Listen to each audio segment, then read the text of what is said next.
नमस्कार बच्चों, मैं हूं आपकी बायोलॉजी मेंटर दिशा पामेचा। हम बात करते हुए आ रहे थे हमारे सेक्सुअल रिप्रोडक्शन इन प्लांट्स में, जहां पर हमने क्या कर लिया था, फर्टिलाइजेशन भी कर लिया था और पोस्ट फर्टिलाइजेशन इवेंट्स भी देख लिए थे। हमने एंडोस्पर्म का और एम्ब्रियो का डेवलपमेंट भी देख लिया था। आ रही है बात समझ में? अब जब ये सारा डेवलपमेंट हो गया है, हमारा जो ओव्यूल है वो फर्टिलाइज हो चुका है। तो अब ये ओव्यूल जब फर्टिलाइज हो गया है, हमारे पास क्या बन गया है? एम्ब्रियो बन गया है, राइट? तो ये फर्टिलाइज्ड ओव्यूल क्या बनाएगा? सीड बनाएगा। इसी सीड के बारे में, जो कि अपने अंदर पूरा एक प्लांट लेकर बैठा होता है, इसी के बारे में आज हम बात करने वाले हैं। आइए, तो सीड क्या है हमारा? सबसे पहले सीड हमारा एक फर्टिलाइज्ड ओव्यूल है। क्या है? फर्टिलाइज्ड ओव्यूल है। आ रही है बात समझ में? क्या है सीड? एक फर्टिलाइज्ड ओव्यूल है। अब ये जो फर्टिलाइज्ड ओव्यूल है, ये बना किससे है? ये बना है हमारे सेक्सुअल रिप्रोडक्शन से। किससे बना है? सेक्सुअल रिप्रोडक्शन से बना है। क्यों बोल रहे हैं हम इसको सेक्सुअल रिप्रोडक्शन? भाई, बात तो हम सेक्सुअल रिप्रोडक्शन की कर रहे हैं एंजियोस्पर्म्स में।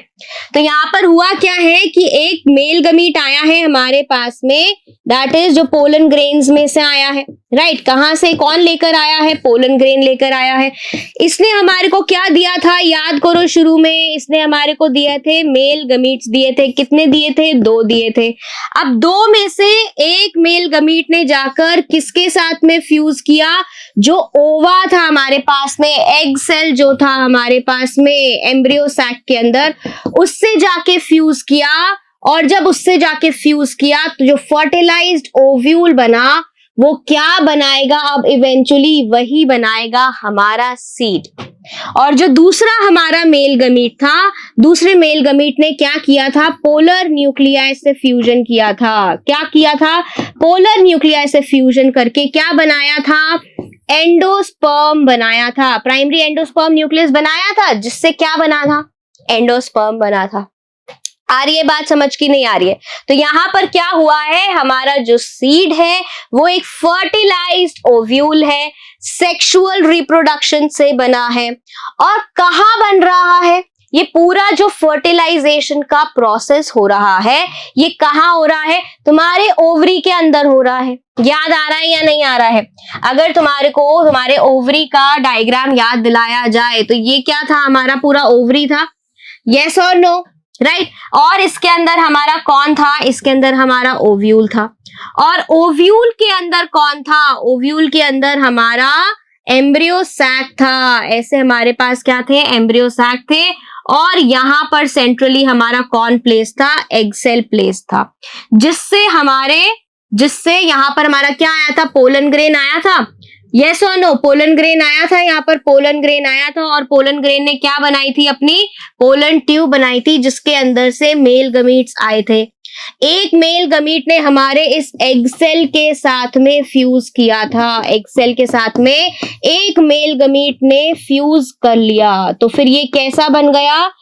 हमारा फर्टिलाइज्ड एग सेल हो गया। क्या हो गया? फर्टिलाइज्ड एग सेल हो गया। ठीक है। अब फर्टिलाइज्ड एग सेल किसके अंदर है? हमारे ओव्यूल के अंदर है। और ओव्यूल को हम कैसा बोल रहे हैं? फर्टिलाइज्ड बोल रहे हैं, क्योंकि फर्टिलाइजेशन हो चुका है। तो इवेंचुअली ये जो हमारा फर्टिलाइज्ड ओव्यूल है, ये क्या है? हमारा जो फर्टिलाइज्ड आपको ओव्यूल दिख रहा है, यही आपका क्या बनाएगा? सीड बनाएगा। यही आपका क्या बनाएगा? सीड बनाएगा। ठीक है, इतनी बात समझ आ गई। अब सीड आपको किसके अंदर दिख रहा है?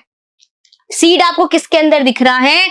ये है आपकी ओवरी। ये क्या है? आपकी ओवरी, जो कि फर्टिलाइजेशन के बाद में क्या बना देगी? ये ओवरी फर्टिलाइजेशन के बाद में क्या बना देगी?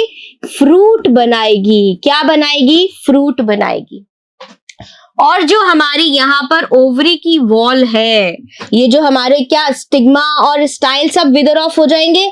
ये जो हमारी ओवरी की वॉल है, ये हमारा क्या बनाएगा? ये बनाएगा फ्रूट का वॉल। क्या बनाएगा? ये जो ओवरी बॉल है ये क्या बन जाएगी? फ्रूट की वॉल बन जाएगी। कौन बन जाएगी फ्रूट की वॉल? ओवरी की वॉल। आ रही है बात समझ में? तो इवेंचुअली ओवरी का काम है फ्रूट बनाना, और ओवरी के अंदर क्या है? ओव्यूल है। तो फ्रूट के अंदर क्या होता है? जो सीड होता है वो क्या है? आपका फर्टिलाइज्ड ओव्यूल है। आ रही है बात समझ में? और इस ओव्यूल के अंदर आपका क्या है? फर्टिलाइज्ड एग सेल है, जिसने क्या बनाया है? आपका एम्ब्रियो बनाया था, याद आ रहा है? और ये एम्ब्रियो ही क्या बनाएगा? न्यू प्लांट बनाएगा। इसलिए तो हम बोल रहे हैं कि आपका जो फर्टिलाइज्ड ओव्यूल है, सीड है, वो अपने अंदर क्या लेके बैठा है? एक न्यू प्लांट लेकर बैठा है। इतनी बात समझ आ गई? चलिए आइए सीड के स्ट्रक्चर के बारे में बात करते हैं। तो हमारे पास जो एक सीड है, ठीक है, एक सीड हमारे पास कैसा है? आइए इसका डायग्राम बना लेते हैं सबसे पहले। तो सबसे पहले बीच में हम एम्ब्रियोनल एक्सिस बना लेते हैं। क्या बना लेते हैं? Embryonal axis. ठीक है, ये क्या हो गई? हमारी एम्ब्रियोनल एक्सिस हो गई। अब इससे अटैच्ड हमारे क्या है? कॉटिलिडन्स है। इससे हमारे अटैच्ड क्या है? ये कॉटिलिडन्स हो गए। ठीक है, कॉटिलिडन के अंदर यहां पर हम बनाएंगे इसका, this is your cotyledon, this is your cotyledon, right? ठीक है, अब ये जो सीड है इसके अंदर क्या है? एक बेबी प्लांट है। इसके अंदर क्या है? एक बेबी प्लांट है। तो हमारे को सीड को क्या करना पड़ेगा? सीड को प्रोटेक्ट करना पड़ेगा। तो नेचर ने क्या किया है? सीड को प्रोटेक्ट करने के लिए सीड को एक कोटिंग दी है। क्या दी है? सीड को एक कोटिंग दी है, जिसको हम क्या बोलते हैं? सीड कोट बोलते हैं। क्या बोलते हैं? सीड कोट बोलते हैं। अब यहां पर आपको मैंने पूरा एक किसका दिखाया है? डाइकॉट सीड का डायग्राम बनाकर अपन देख रहे हैं यहाँ पे। तो जब हम डाइकॉट सीड का डायग्राम बनाते हैं तो हम उसकी कोटिंग भी बनाएंगे, कवरिंग भी बनाएंगे, यस और नो? तो यहां पर आपको ये जो आउटर कोट दिख रहा है येलो कलर का, this is the outer coat of your seed. क्या है ये? आउटर कोट है सीड का, और इसको हम क्या बोलते हैं? टेस्टा बोलते हैं। क्या बोलते हैं? टेस्टा बोलते हैं। और जो ये अंदर व्हाइट कलर का आपको कोट दिख रहा है, ये क्या है? इनर कोट है। क्या है? इनर कोट है, जिसको हम क्या बोलकर जा रहे हैं? जिसको हम टेगमेन बोलकर जा रहे हैं। क्या बोलकर जा रहे हैं? टेगमेन बोलकर जा रहे हैं। अब इसके अंदर आपके पास क्या है? इसके अंदर आपके पास ये जो रीजन है, ये जो आपको क्या दिख रहे हैं? कॉटिलिडन्स, जिनको हम बोल रहे हैं। ये कॉटिलिडन्स क्या है? ये आपका थिक रीजन है। ये क्या होते हैं? थिक रीजन होते हैं आपके, जहां पर आपके न्यू बेबी प्लांट के लिए क्या स्टोर्ड रहेगा? जहां पर आपके न्यू बेबी प्लांट के लिए क्या स्टोर्ड रहेगा? फूड स्टोर्ड रहेगा। आ रही है बात समझ में? तो ये क्या है? ये आपके कॉटिलिडन्स है। और ये यूजुअली कैसे होते हैं? थिक होते हैं। यूजुअली कैसे होते हैं? थिक होते हैं। आ रही है बात समझ में? आ रही है बात समझ में? ठीक है, चलो इसको मार्क कर लेते हैं फटाफट से। तो यहां पर हमारे पास में ये जो अंदर आपको स्ट्रक्चर दिख रहा है, ये क्या है? ये आपके कॉटिलिडन्स है। ठीक है, अब यहाँ पर एक कॉटिलिडन ये है, दूसरा कॉटिलिडन ये है। तो ये किसका सीड है? ये एक डाइकॉट सीड है। किसका सीड है? डाइकॉट सीड है। डाइकॉट मतलब दो कॉटिलिडन वाला सीड है। कॉटिलिडन की हमने क्या बात करी कि कॉटिलिडन्स जो है हमारे, उनमें क्या होगा? हमारा फूड रिजर्व स्टोर्ड होगा। क्या स्टोर्ड होगा? फूड रिजर्व स्टोर्ड होगा। यस, इसलिए ये कैसे होंगे? इसलिए ये थोड़े से थिक होंगे। थोड़े से कैसे होंगे? थिक होंगे। आ रही है बात समझ में? अब ये क्या है? हमारी जो सेंट्रली हमारी यहां पर प्लेस्ड है, that is our embryonal axis. ये क्या है पूरी? This is our embryonal axis. दिख रही है आपको? ये आप देख सकते हैं, राइट? अब एम्ब्रियोनल एक्सिस से हमारे क्या जुड़े हुए हैं? एम्ब्रियोनल एक्सिस से ही हमारे कॉटिलिडन्स अटैच्ड है। ठीक है, तो यहां पर लिख लेते हैं कि ये जो पूरा अपना पॉइंट है यहां से लेकर यहां तक, this is our embryonal axis. ठीक है, राइट। अब जहां कॉटिलिडन अटैच हो रहे हैं, जहां कॉटिलिडन अटैच हो रहे हैं उससे ऊपर वाले रीजन को हम क्या बोलते हैं? एपिकोटाइल बोलते हैं। क्या बोलते हैं? एपिकोटाइल बोलते हैं। आई बात समझ में? और ये एपिकोटाइल हमारी क्या बनाएगा? प्लूम्यूल बनाएगा। क्या बनाएगा? प्लूम्यूल बनाएगा, जो कि क्या बनाएगी? फ्यूचर शूट बनाएगी, शूट एपेक्स बनाएगी। यस, देन जहां हमारे कॉटिलिडन से नीचे, कॉटिलिडन के अटैचमेंट से जो नीचे वाला रीजन है, ये जो रीजन है ये क्या है हमारा? This is our hypocotyl. ये क्या रीजन है हमारा? हाइपोकोटाइल है। ये क्या बना रहा है? ये बना रहा है रेडिकल। ऊपर वाला क्या बना रहा है? प्लूम्यूल बना रहा है। ये क्या बना रहा है? Radicle. And R for radicle, और आर से ये क्या बनाएगा? हमारा रूट बनाएगा। जो हमारा रूट सिस्टम है वो पूरा कौन बनाएगा? रेडिकल हाइपोकोटाइल बनाएगा। तो ये क्या है पूरा? This is your dicot seed. क्या है आपका? पूरा ये डाइकॉट सीड का डायग्राम है, जहां पर आपको दिख रहा है कि सीड को प्रोटेक्ट करने के लिए, क्योंकि इसके अंदर एक बेबी प्लांट है, उसको क्या दिए गए हैं? कोटिंग्स दिए गए हैं। 2 कोटिंग्स दिए गए हैं, एक इनर कोट है और एक आउटर कोट है। आउटर कोट को हम क्या बोलते हैं? टेस्टा बोलते हैं, और इनर कोट को हम टेगमेन बोलते हैं। जब हम कोटिंग के अंदर आते हैं तो उस बेबी के लिए क्या स्टोर्ड है? फूड स्टोर्ड है, राइट। जो फूड स्टोर करते हैं हमारे रीजन्स, उनको हम क्या बोलते हैं? कॉटिलिडन्स बोलते हैं। और क्योंकि इनके अंदर क्या है? फूड स्टोर्ड है, इसलिए थोड़े से कैसे होते हैं? थिक होते हैं, मोटे होते हैं। आ रही है बात समझ में? अब एम्ब्रियोनल एक्सिस, जो एम्ब्रियो बनाएगा उसको ऊपर जहां पर कॉटिलिडन्स अटैच्ड है, उससे ऊपर वाला रीजन को हम क्या बोलते हैं? एपिकोटाइल बोलते हैं, जो कि आपकी फ्यूचर शूट बनाएगी, राइट। एंड कॉटिलिडन से अटैचमेंट के नीचे वाला जो रीजन है आपकी एम्ब्रियोनल एक्सिस का, वो क्या बनाएगा? हाइपोकोटाइल बनाएगी, जो कि आपका क्या बनाएगा? रेडिकल। और रेडिकल क्या बना के जाएगी? आपका रूट बनाकर जाएगी। इतनी बात समझ आ रही है? ये क्या है? आपका पूरा सीड है। ठीक है भाई, तो अब हम यहाँ पर क्या बनाएंगे? हमारा एक छोटा सा सीड का डायग्राम बनाएंगे। क्या बनाएंगे? छोटा सा सीड का डायग्राम बनाएंगे। ये क्या है हमारा? ये हमारा सीड है। ठीक है, अब सीड के अंदर तो हमारे क्या है? ये बाहर वाला कोट है, ये अंदर वाला कोट है, राइट। और इसके अंदर हमारा क्या है? इसके अंदर हमारा कॉटिलिडन है। ठीक है, इसको हम क्या बोल रहे हैं? ये हमारा कॉटिलिडन है, जहां पर हमारा क्या स्टोर्ड है? फूड रिजर्व स्टोर्ड है। क्या स्टोर्ड है?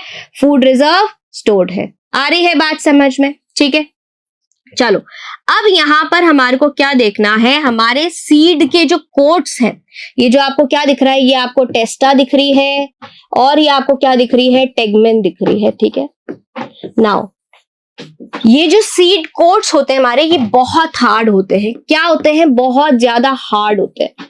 क्यों हार्ड होते हैं? क्योंकि इनके अंदर, इस सीड के अंदर जो हमारा क्या है? एम्ब्रियो है, बेबी प्लांट है, उसको बहुत सारे एक्सट्रीम क्लाइमेट से या वेदर कंडीशन से हमारे को बचाना है। हमारे को किससे बचाना है? एक्सट्रीम टेम्परेचर से बचाना है, एक्सट्रीम पीएच से बचाना है, एक्सट्रीम वाटर कंडीशन से बचाना है। तो ये क्या है? इसको यहाँ पर ये प्रोटेक्शन देता है, इसलिए ये कैसा है? हार्ड है। इसलिए ये कैसा है? हार्ड है। ठीक है, नाउ अब सीड के अंदर आपको हमेशा आपने देखा होगा एक छोटा सा यहाँ पर क्या होता है? एक एंट्री सी होती है। क्या होती है? एक छोटा सा यहाँ पर होल जैसा होता है। ठीक है, यहाँ पर ऐसा एक छोटा सा ऐसा होल जैसा होता है, राइट। एक ब्लैक पॉइंट होता है। इस ब्लैक रीजन को हम क्या बोलते हैं? ये हमारा होता है स्मॉल पोर। ये क्या है? हमारा एक छोटा सा स्मॉल पोर है। अब ये स्मॉल पोर क्यों दिया है? ये स्मॉल इस पोर इसलिए दिया है ताकि जब आपका सीड किसी फेवरेबल कंडीशन में आए, जब आपका सीड किसी फेवरेबल कंडीशन में आए और उसको क्या मिले, उसको फेवरेबल आपकी मॉइस्चर मिले, राइट, एंड आपको क्या मिले, जर्मिनेशन के लिए उसको ऑक्सीजन मिले। इसके लिए आपको ये जो आपके कोटिंग्स है, हार्ड कोटिंग्स है, इसलिए यहाँ पे आपको एक क्या मिलता है, छोटा सा पोर मिलता है, जहां से आपका सीड क्या ले पाता है, मॉइस्चर ले पाता है एंड ऑक्सीजन ले पाता है। और जब सीड को फेवरेबल कंडीशंस मिलेंगी तब सीड क्या करेगा, जर्मिनेट करेगा, जर्मिनेशन करेगा। यस और नो, क्या करेगा सीड, जर्मिनेशन करेगा, मतलब कि एक न्यू बेबी प्लांट बाहर आएगा एंड न्यू बेबी प्लांट में क्या होंगे, ऊपर की तरफ शूट आएगा, लीव्स आएंगे और नीचे क्या बनेगी, रूट सिस्टम आपका बनेगा। इतनी बात समझ आ गई। अब हम आते हैं कि हमारे क्या सीड के कुछ टाइप्स होते हैं, बिल्कुल होते हैं। जब सीड क्या कर रहा होता है, जब सीड अपने आप को एक डोरमेंट कंडीशन में रखता है, तो कुछ सीड्स ऐसे होते हैं जो अपने अंदर का ये जो खाना है ना, ये पूरा का पूरा फिनिश कर देते हैं, ठीक है। जो उनके पास में एंडोस्पर्म था, राइट, उस एंडोस्पर्म को या तो वो पूरा का पूरा खत्म कर देते हैं, भरपेट खाना खा लेते हैं, और कुछ सीड्स ऐसे होते हैं जो पूरा का पूरा एंडोस्पर्म फिनिश नहीं करते हैं। तो इसी ही बात पर हमारा क्या है, इसी ही बात पर हमारा जो सीड है वो डिवाइडेड होता है दो टाइप्स में। सीड जो होते हैं वो हमारे कितने टाइप्स के होते हैं, इसी बात पर हमारे सीड्स दो तरीके के होते हैं। आई बात समझ में? तो सीड्स जिनमें क्या प्रेजेंट है, जिन्होंने अपना पूरा एंडोस्पर्म यूटिलाइज नहीं किया है, उनको हम बोलते हैं एंडोस्पर्मिक सीड्स। जिनमें क्या बचा है, अभी भी एंडोस्पर्म बचा है, उनको हम क्या बोलते हैं, एंडोस्पर्मिक सीड्स। और जिनमें पूरा का पूरा, जिन लोगों ने पूरा का पूरा एंडोस्पर्म खा लिया है, यूटिलाइज कर लिया है, उसको हम क्या बोलेंगे, नॉन एंडोस्पर्मिक सीड्स। मतलब उनमें कोई भी एंडोस्पर्म बचा ही नहीं है, नॉन एंडोस्पर्मिक सीड्स, ठीक है। जो एंडोस्पर्मिक सीड्स होते हैं, जो एंडोस्पर्मिक सीड्स होते हैं, उनको हम और क्या बोलते हैं, एल्ब्यूमिनस सीड्स भी बोलते हैं। क्या बोलते हैं, एल्ब्यूमिनस सीड्स भी बोलते हैं। और जो नॉन एंडोस्पर्मिक है, जिनमें कुछ बचा ही नहीं है, उनको हम क्या बोलते हैं, नॉन एल्ब्यूमिनस बोलते हैं। क्या बोलते हैं, नॉन एल्ब्यूमिनस सीड्स बोलते हैं, ठीक है। आ रही है बात समझ में, राइट। सो हमारे पास में क्या है यहाँ पर, जब हमारे पास में एंडोस्पर्मिक सीड्स होते हैं तो उनमें क्या होता है, some endosperm is remaining, some endosperm is remaining, right, some endosperm is remaining, ठीक है। जबकि हमारा जो नॉन एंडोस्पर्मिक सीड है उसमें क्या होता है, there are no remnants of endosperm. No remnants of endosperm मतलब entire endosperm is utilised, entire endosperm is utilised. आ रही है बात समझ? एंडोस्पर्म आपको याद आ रहा है कहाँ होता है एंडोस्पर्म? एंडोस्पर्म हमारे एम्ब्रियो सैक में था। चलो आपको एक छोटा सा यहाँ पे डायग्राम बना के दिखाते हैं। ये क्या थी, आपकी ओवरी थी, यस और नो। उसके अंदर आपका क्या था, ओव्यूल था। ओव्यूल था कि नहीं था? ओव्यूल के अंदर आपकी क्या थी, यहाँ पर एम्ब्रियो सैक थी। और यहाँ पर एम्ब्रियो सैक के अंदर आपका क्या हो गया था, यहाँ पर आपका एम्ब्रियो सैक में ये एम्ब्रियो बन गया था 2n वाला। और इस एम्ब्रियो के चारों तरफ हमारा जो पोलर न्यूक्लियाई था उसने क्या बना लिया था, एंडोस्पर्म बना लिया था। क्या बना लिया था, एंडोस्पर्म बना लिया था। यस और नो, यस और नो। तो ये क्या है हमारा, दिस इज आवर एंडोस्पर्म। तो जिन सीड्स में ये एंडोस्पर्म पूरी तरह कंज्यूम हो जाता है उनको हम क्या बोलते हैं, नॉन एंडोस्पर्मिक सीड्स बोलते हैं या फिर नॉन एल्ब्यूमिनस सीड्स बोलते हैं। और जिनमें थोड़ा बहुत बचता है उनको हम क्या बोलते हैं, एंडोस्पर्मिक सीड्स बोलते हैं। आ रही है बात समझ? जो हमारे एंडोस्पर्मिक सीड्स हैं, जिनमें हमारे थोड़े से एंडोस्पर्म बचे होते हैं, उनमें आते हैं हमारे मोनोकॉट्स। कौन आते हैं? जो हमारे मोनोकॉट्स हैं वो हमारे किस में आते हैं? एंडोस्पर्मिक सीड्स में आते हैं, मतलब उनमें थोड़ा बहुत एंडोस्पर्म बचा होता है।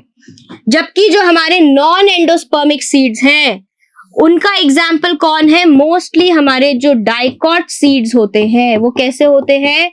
नॉन एंडोस्पर्मिक सीड्स होते हैं। इतनी बात समझ आ रही है? इतनी बात समझ आ रही है? अब इसी के साथ में जैसे हमने endospermic seed and non endospermic seed पढ़ा है, एक और सीड होता है जिसमें हम बोलते हैं कि पेरिस्पर्म है। क्या है? पेरिस्पर्म है। अब यहां पर हम बात करेंगे कि ये पेरिस्पर्म क्या होता है। ठीक है, सो यहां पर बात करेंगे पेरिस्पर्म के बारे में। ठीक है, तो पेरिस्पर्म क्या होता है? अब आपका ये क्या है? ओवरी है। यस और no? This is your ovary, right. Ovary के अंदर कौन है? ओवरी के अंदर आपका ओव्यूल है, और ओव्यूल के अंदर आपकी क्या है? एम्ब्रियो सैक है। ये क्या है? एम्ब्रियो सैक है। ठीक है, क्या है? आपकी एम्ब्रियो सैक है।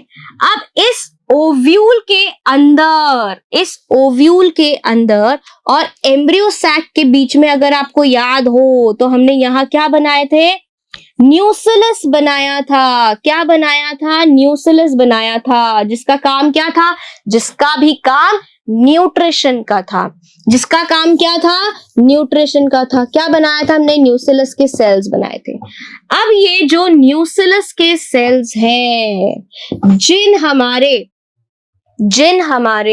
सीड्स में न्यूक्लियस रिमेनिंग होता है, न्यूक्लियस के कुछ रेमिनेंट्स मिलते हैं, उन सीड्स को हम क्या बोलते हैं? उन सीड्स में क्या है? पेरिस्पर्म है। क्या है? पेरिस्पर्म है। आ रही है बात समझ?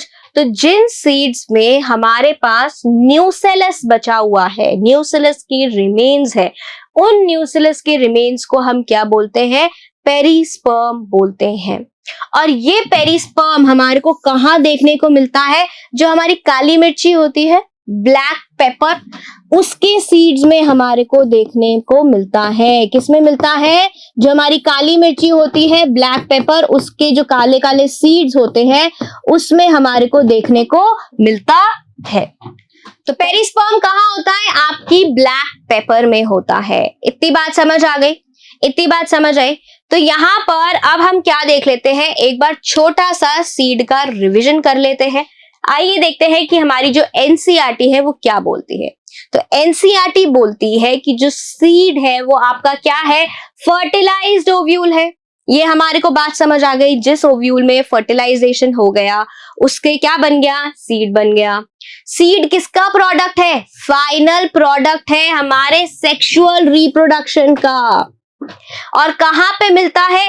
फ्रूट के अंदर मिलता है। कहां पर फॉर्म्ड होता है? Inside the fruits, inside the ovary होता है फर्टिलाइजेशन ओव्यूल का। ठीक है, ये क्या है? आपका एक सीड का डायग्राम है जो कि अपन ने भी बनाया था, जहां पर हमारे को दिख रहा है कि हमारे पास में 2 कॉटिलिडन्स हैं। सीड जो है उसका क्या होता है? एक आउटर कोट होगा। ठीक है,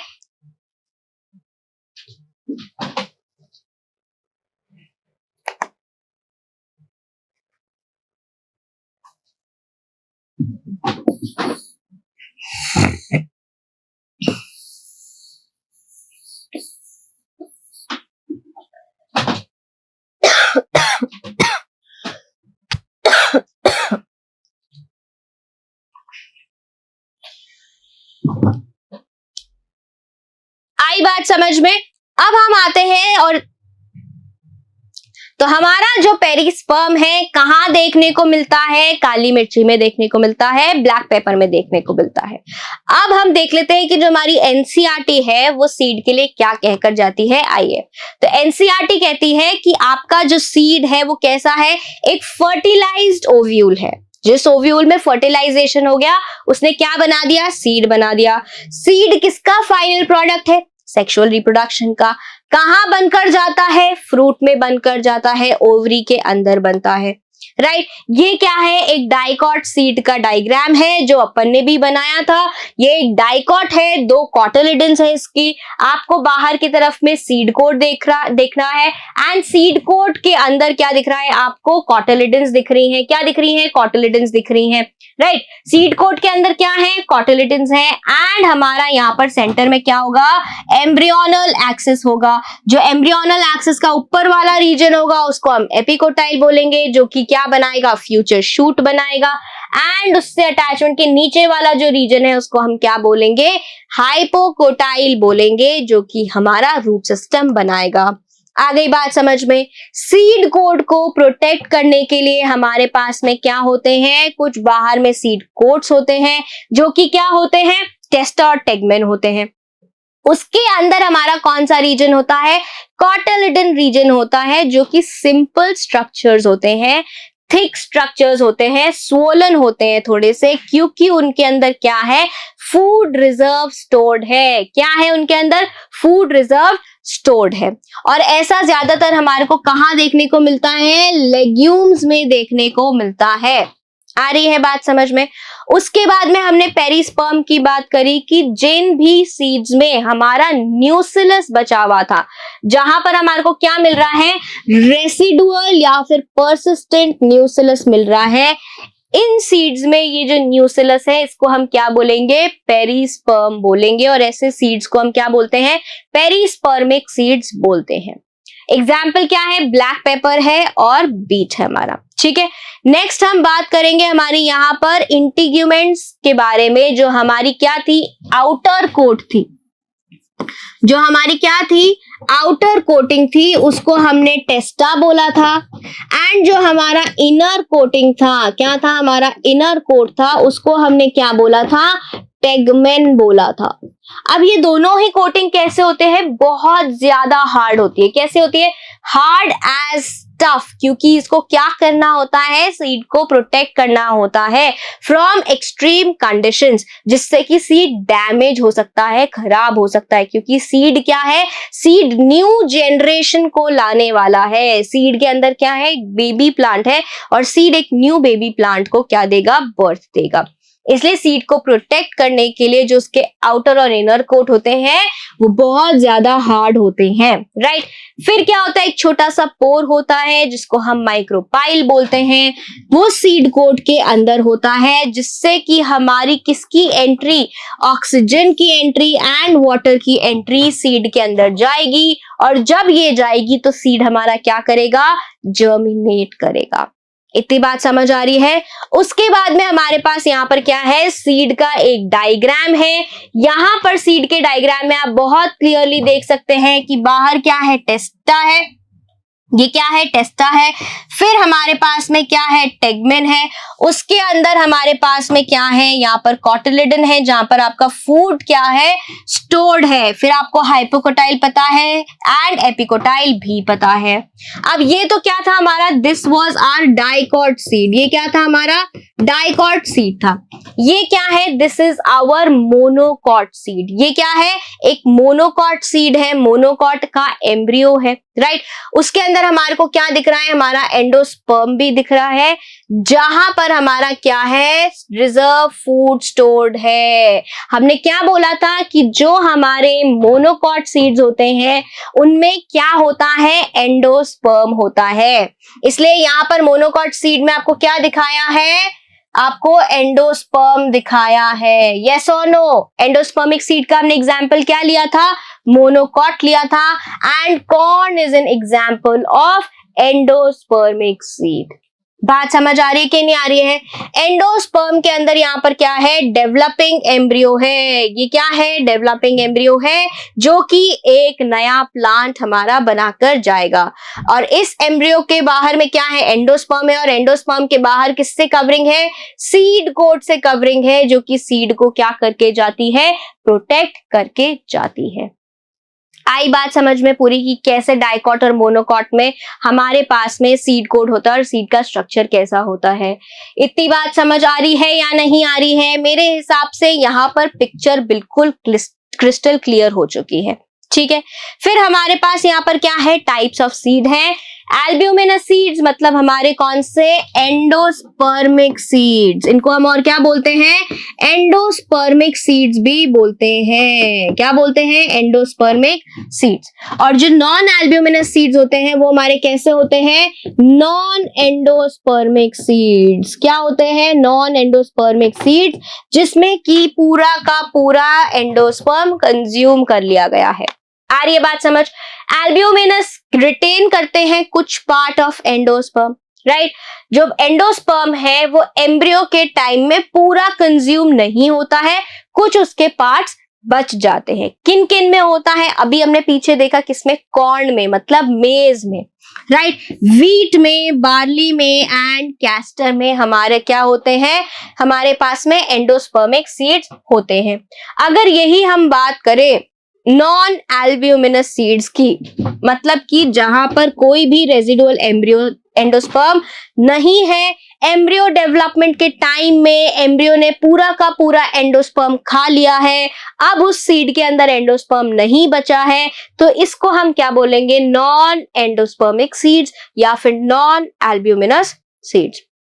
कहां कहां होते हैं ये, पी में होते हैं, और ग्राउंडनट के जो हमारे को सीड्स मिलते हैं उनमें पूरा का पूरा जो आपका एंडोस्पर्म है वो कंज्यूम हो चुका होता है। बात समझ आ रही है। चलिए आगे बढ़ते हैं।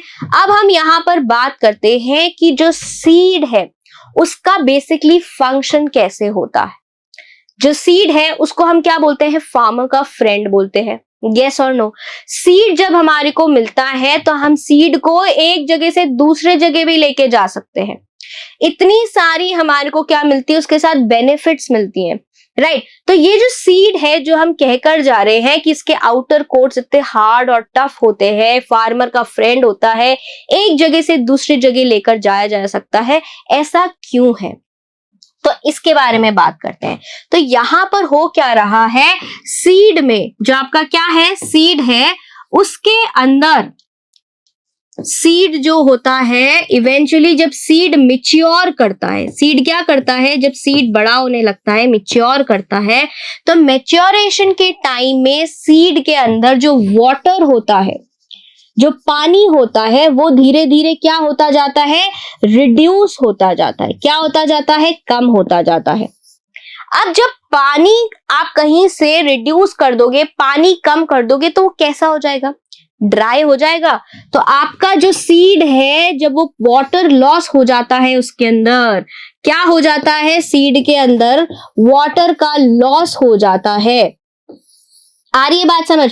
तो आपका सीड कैसे हो जाएगा, आपका सीड हो जाएगा ड्राई। आपका सीड कैसे हो जाएगा, सीड ड्राई हो जाएगा। इस ड्राई सीड के अंदर सिर्फ और सिर्फ 10 to 15% ऑफ मॉइस्चर बचता है। कितना बचता है, 10 to 15%। उसका जो पूरा मास है उसके हिसाब से सिर्फ 10 से 15% उसके पास मॉइस्चर बचता है। अब इस मॉइस्चर से वो कोई भी मेटाबॉलिक प्रोसेस नहीं कर सकता, ना वो जर्मिनेट कर सकता है, ना वो रिस्पायर कर सकता है, ना वो किसी भी तरीके की कोई भी एंजाइमेटिक एक्टिविटी कर सकता है। तो वो एक इनएक्टिव स्टेट में पहुंच जाता है। कैसी स्टेट में पहुंच जाता है, इनएक्टिव स्टेट में पहुंच जाता है, इनएक्टिव स्टेट। ठीक है, किसमें, इनएक्टिव स्टेट में पहुंच जाता है, जहां पर किसी भी तरह की कोई भी मेटाबॉलिक एक्टिविटी नहीं हो रही है। क्या नहीं हो रही है, किसी भी तरह की मेटाबॉलिक एक्टिविटी नहीं हो रही है। और इसी इनएक्टिव स्टेट को जिसमें सीड आ जाता है, इसी टाइम पे हम बोलते हैं कि जो हमारा सीड है वो कौन सी स्टेज में है, वो डॉर्मेंसी में है, डॉर्मेंट है हमारा सीड, मतलब कोई एक्टिविटी नहीं कर रहा है। तो यहां पर क्या है कि जब सीड मैच्योर होता है, उसके अंदर उसका वाटर कंटेंट रिड्यूस हो जाता है, सीड ड्राई हो जाता है, सूखा सूखा हो जाता है, उसमें सिर्फ 10 से 15% मॉइस्चर बचता है। ऐसे में क्या हो जाता है, किसी भी तरह की कोई भी मेटाबॉलिक एक्टिविटी नहीं होती है, या होती भी है तो बहुत ज्यादा कम हो जाती है, जो हमारे को नजर नहीं आती है। आ रही है बात समझ?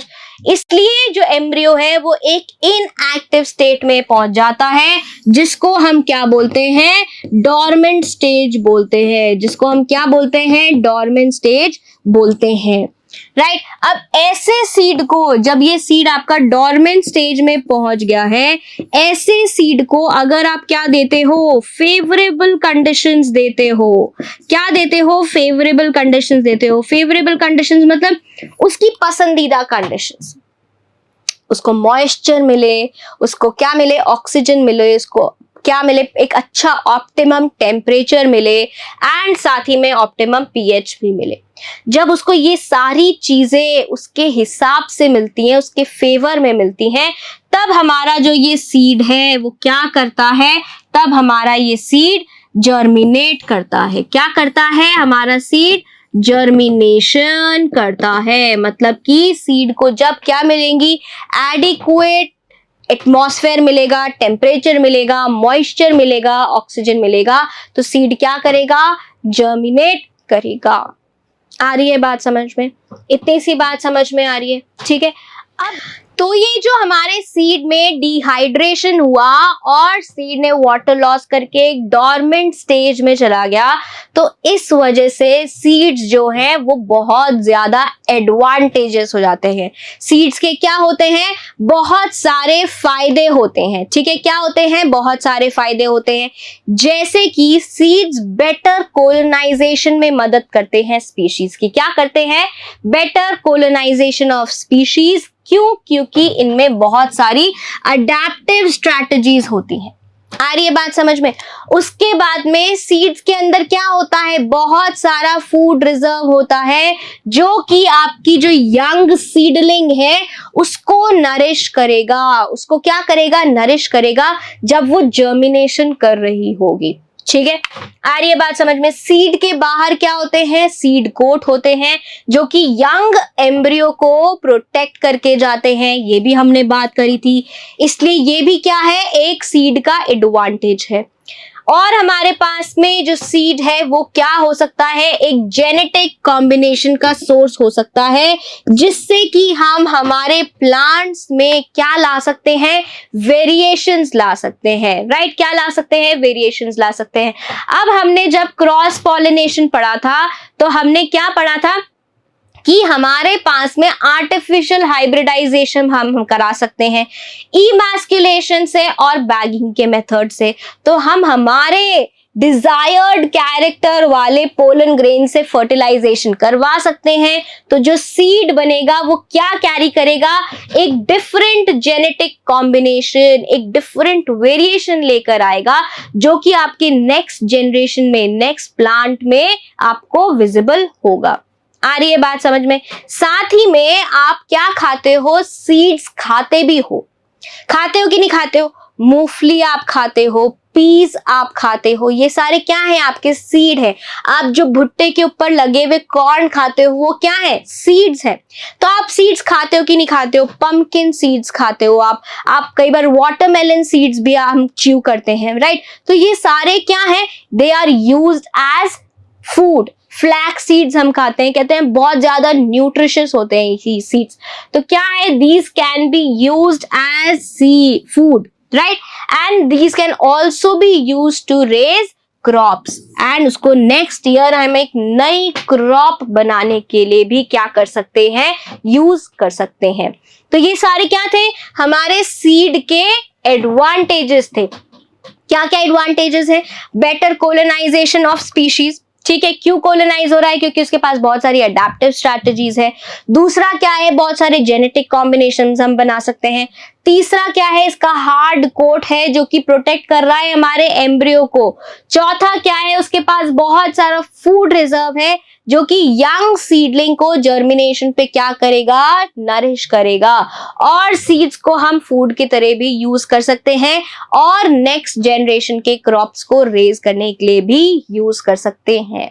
तो ये सब क्या थे? हमारे सीड्स के एडवांटेजेस थे। अब हम जब बात कर रहे थे हमारे सीड की डॉर्मेंसी के बारे में, तो जैसा कि हम यहाँ पर देख सकते हैं कि जब सीड डॉर्मेंट होता है, जब सीड क्या होता है? सीड क्या है, अगर सीड डोरमेंट हो गया है मतलब इस टाइम में क्या है, ये जर्मिनेशन नहीं करेगा। जब ये सीड डोरमेंट है ये जर्मिनेशन नहीं करेगा, मतलब ये एक बहुत लंबे टाइम के लिए क्या रहेगा, इनएक्टिव रहेगा। और फिर उसको क्या मिलेगा, जब पानी मिलेगा या फिर उसको क्या मिलेगा, नरिशमेंट मिलेगा, ऑक्सीजन मिलेगा, सही टेम्परेचर पीएच मिलेगा, मॉइस्चर मिलेगा, तब सीड क्या होगा, फेवरेबल कंडीशंस मिलने पर, फेवरेबल कंडीशंस मिलने पर सीड क्या करेगा, जर्मिनेट करेगा। सीड क्या करेगा, जर्मिनेट करेगा, सीड जर्मिनेशन होएगा। यस और नो, सीड क्या करेगा, जर्मिनेट करेगा। अब ये डोरमेंसी का जो पीरियड है ये बहुत बड़ा भी हो सकता है और कुछ सीड्स के लिए छोटा भी हो सकता है।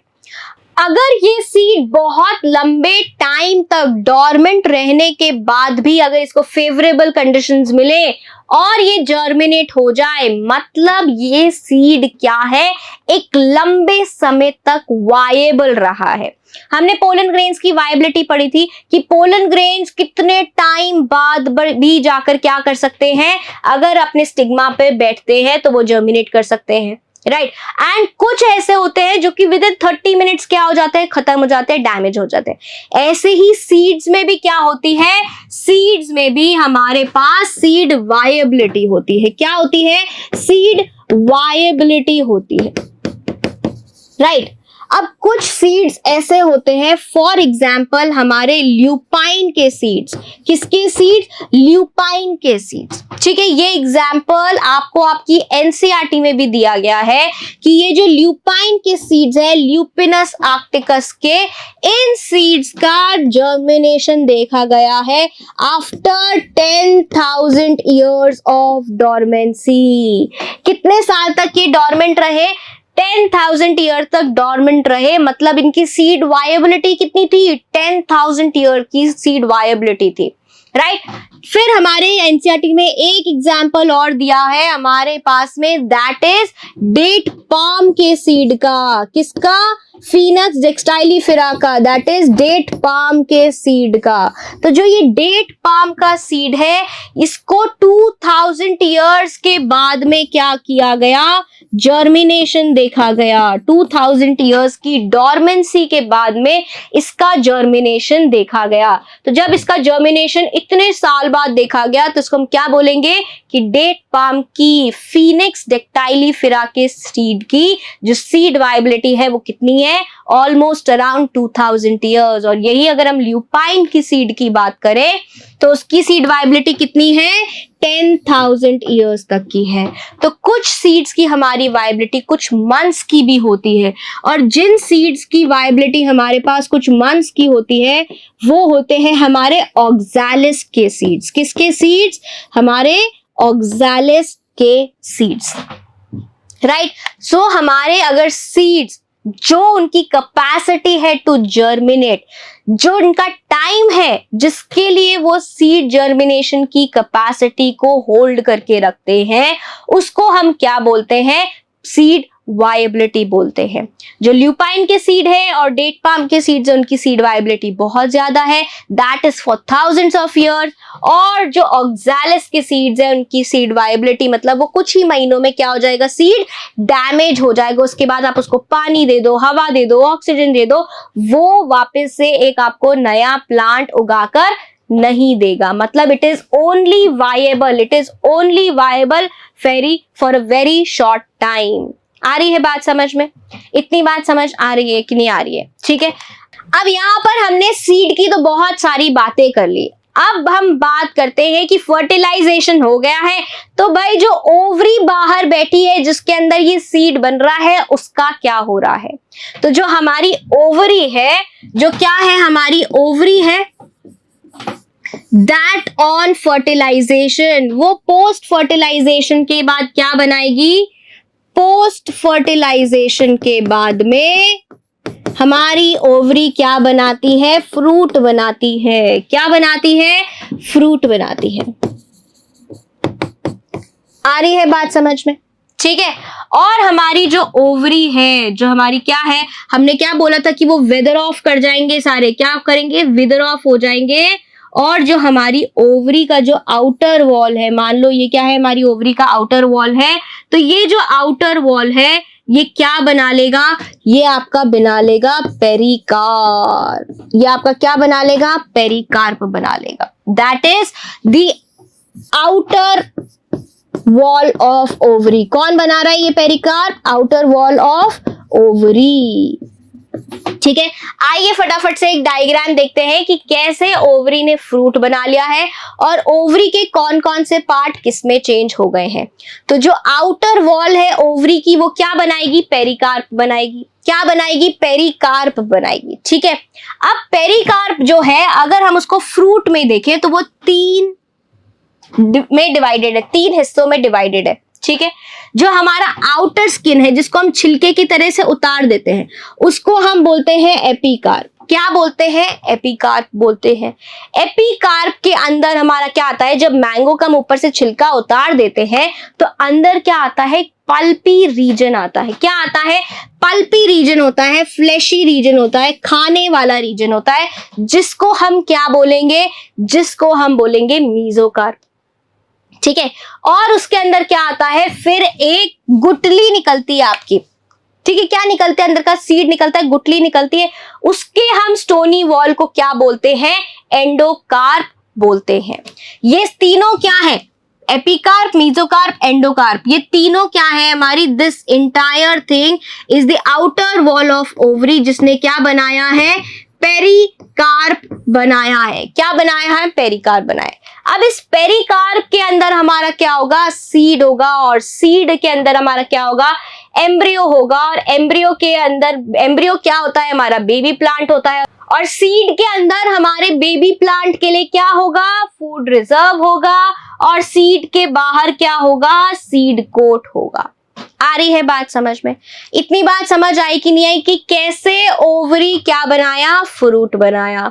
ठीक है, फिर अभी हम यहाँ पर बात करने वाले हैं हमारे पेरिकार्प के बारे में। That is the wall of the ovary which develops into the wall of the fruit. कुछ फ्रूट्स कैसे होते हैं, फ्लैशी फ्रूट होते हैं, कुछ फ्रूट कैसे होते हैं, स्टोनी फ्रूट होते हैं। जो फ्लैशी फ्रूट होते हैं वो होते हैं गुआवा, ऑरेंज और मैंगो। अभी हमने पीछे देखा कि मैंगो में क्या था, फ्लैशी एडिबल पार्ट था जिसको हमने क्या बोला, मीजोकार्प बोला। और जो ड्राई फ्रूट्स है हमारे, जैसे कि ग्राउंड नट, हमारा मस्टर्ड, ये सारे क्या है, ड्राई है, इनमें एक फ्लैशी एडिबल पार्ट नहीं है। आ रही है बात समझ? उसके बाद हम यहाँ पर देखेंगे हमारे फ्रूट के टाइप्स, दैट इज फ्रूट कितने तरीके का हो सकता है।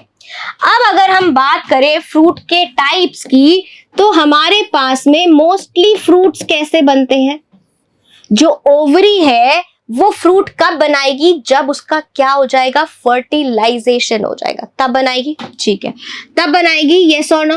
तो फर्टिलाइजेशन होने के बाद में हमारा जो क्या है, ओवरी है वो फ्रूट बना रहा है। क्या बना रहा है, ओवरी जो है वो फ्रूट में बदल रहा है। जो फ्रूट्स सिर्फ ओवरी के कंट्रीब्यूशन से बनते हैं, जो फ्रूट सिर्फ और सिर्फ ओवरी के कंट्रीब्यूशन से बनते हैं, उनको हम कहते हैं ट्रू फ्रूट्स। उनको हम क्या बोलते हैं, ट्रू फ्रूट्स बोलते हैं। आ रही है बात समझ में?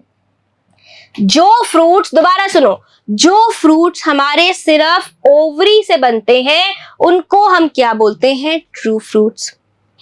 नाउ अगर हमारा फ्रूट ओवरी के साथ में थैलेमस से बने या फिर कोई दूसरे फ्लोरल वर्ल्ड से बने, अदर नॉन एसेंशियल या एसेंशियल फ्लोरल वर्ल्ड्स को भी अपने डेवलपमेंट में इन्वॉल्व कर ले, राइट, दूसरे फ्लोरल प्लांट्स या दूसरे फ्लोरल वर्ल्ड्स के साथ मिले और बने, ऐसे फ्रूट्स को हम क्या बोलते हैं, फॉल्स फ्रूट्स बोलते हैं। क्या बोलते हैं, फॉल्स फ्रूट्स बोलते हैं। जहां पर क्या है, सिर्फ ओवरी ही नहीं, दूसरे फ्लोरल पार्ट्स का भी कंट्रीब्यूशन है फ्रूट को बनाने में, उसको हम क्या बोलेंगे, फॉल्स फ्रूट बोलेंगे।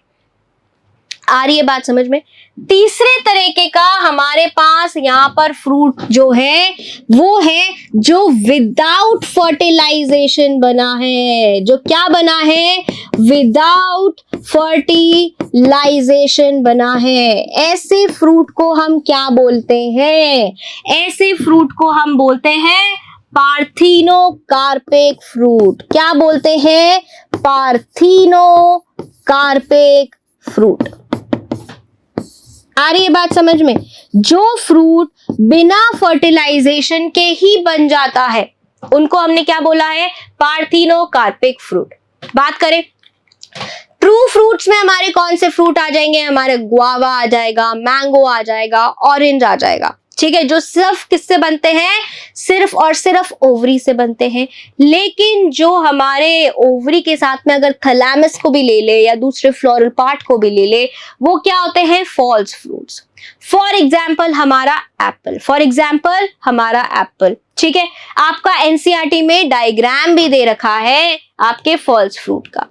उसके बाद में हमारे जो क्या होते हैं, जो बिना फर्टिलाइजेशन के बने होते हैं उनको हम बोलते हैं पार्थिनोकार्पिक फ्रूट्स, जो कि किससे बने होते हैं? विदाउट फर्टिलाइजेशन के।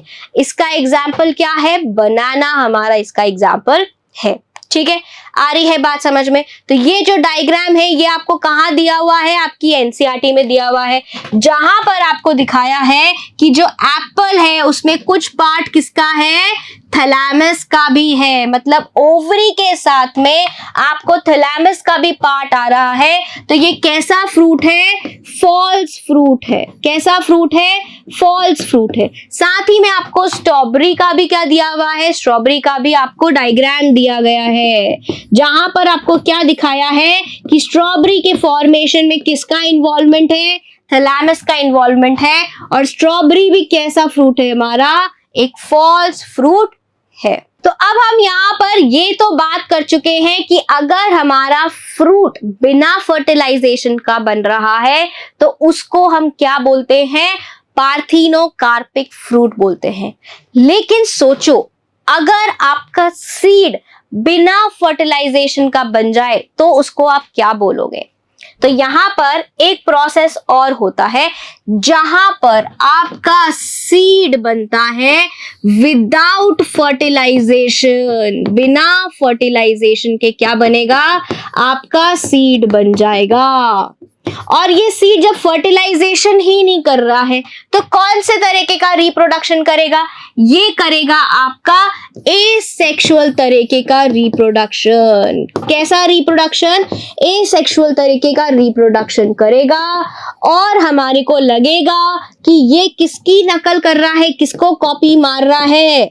ऐसा लगेगा कि ये मिमिक कर रहा है सेक्सुअल रिप्रोडक्शन। क्या कर रहा है? मिमिक कर रहा है सेक्सुअल रिप्रोडक्शन को। ठीक है, ऐसा ज्यादातर किसमें होता है? ऐसा ज्यादातर जो सीड्स हैं हमारे विदाउट फर्टिलाइजेशन के जो सीड्स हैं, ऐसा ज्यादातर हमारी ग्रासेस की फैमिली में होता है। कहाँ होता है? जहाँ ग्रास की फैमिली होता है उनमें होता है, या फिर हमारे एस्टरेसी की फैमिली में भी होता है। आ रही है बात समझ? तो जो सीड्स या फिर जब सीड्स हमारे बिना फर्टिलाइजेशन के बनते हैं तो इस प्रोसेस को हम क्या बोलते हैं? पार्थिनोजेनेसिस। क्या बोलते हैं? पार्थिनोजेनेसिस। और जब फ्रूट्स हमारे बिना फर्टिलाइजेशन के बनते हैं तो उसको हम क्या बोलते हैं? पार्थिनोकार्पी। यहां पर हमने इसको क्या बोला? पार्थिनोजेनेसिस। उसको हमने क्या बोला? पार्थिनोकार्पी बोला है। ठीक है, अब जब हमारे सीड बिना फर्टिलाइजेशन के बनते हैं तो इस प्रोसेस को हम क्या बोलकर जाते हैं? एपोमिक्सिस बोलकर जाते हैं। क्या बोलकर जाते हैं? एपोमिक्सिस बोलकर जाते हैं। और ये एपोमिक्सिस बहुत ज्यादा रिसर्च करा जा रहा है हाइब्रिड सीड्स बनाने में। किसको बनाने में? हाइब्रिड सीड्स को बनाने में। आ रही है बात समझ में? तो जब हमारे हाइब्रिड सीड्स बन रहे हैं वो किससे बनेंगे? एपोमिक्सिस से बनेंगे। मतलब वो ऐसे सीड्स होंगे जो बिना फर्टिलाइजेशन के बनेंगे।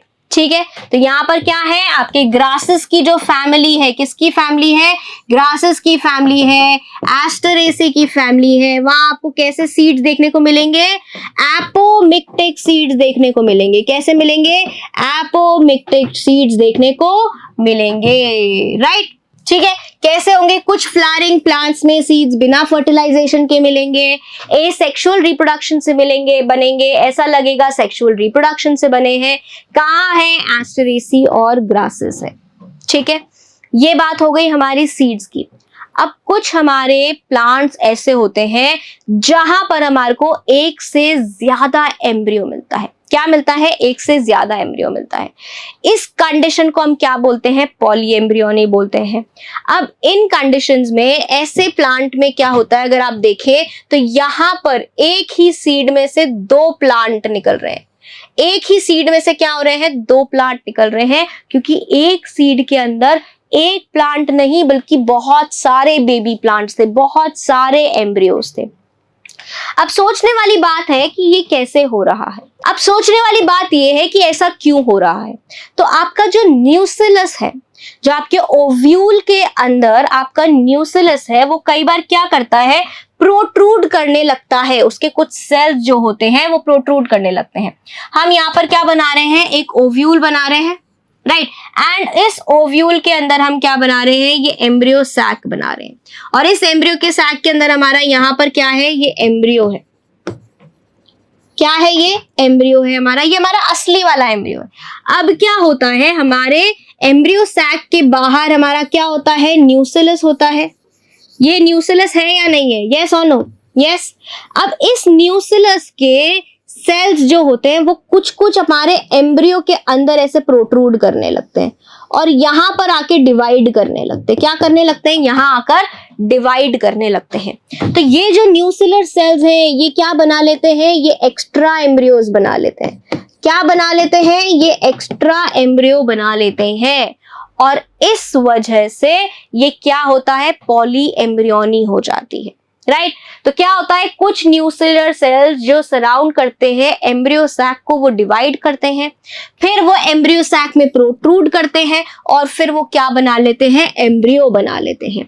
तो कुछ स्पीशीज में हमारे पास में एक से ज्यादा एम्ब्रियो देखने को मिलता है और वो है हमारी सिट्रस की और मैंगो की स्पीशीज। और इस पूरे प्रोसेस को हम क्या बोलते हैं, पॉली एम्ब्रियोनी, दैट इज एक से ज्यादा एम्ब्रियो होना। आ रही है बात समझ में। तो ये क्या था, this was our entire seed and types of हमारे फ्रूट्स। बात समझ आ गई। और इसी के साथ में हमारा sexual reproduction in flowering plants भी खत्म होता है। हम मिलेंगे आपसे नेक्स्ट क्लास में एक नए चैप्टर के साथ में। तब तक के लिए बाय बाय।